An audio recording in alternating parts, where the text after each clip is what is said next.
الحمد لله رب العالمين الرحمن الرحيم مالك يوم الدين إياك نعبد وإياك نستعين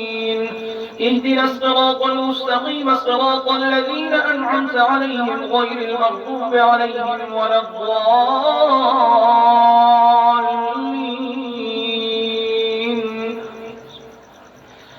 والفجر وليال عشر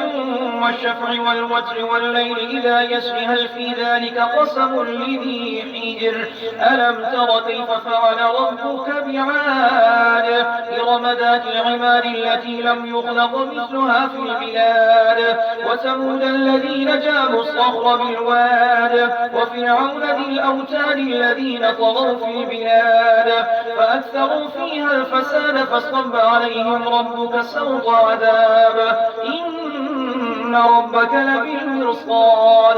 فأما الإنسان إذا ما ابتلاه ربه فأكرمه ونعمه فيقول ربي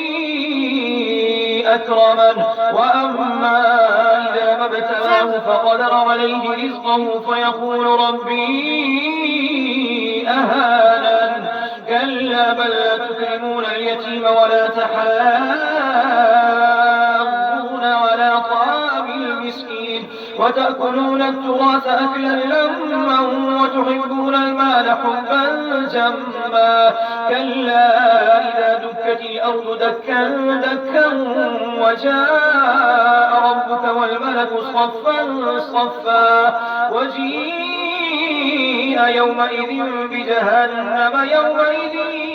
يتذكر الإنسان وأنى له الذكرى يقول يا ليتني قدمت لحياتي فيومئذ لا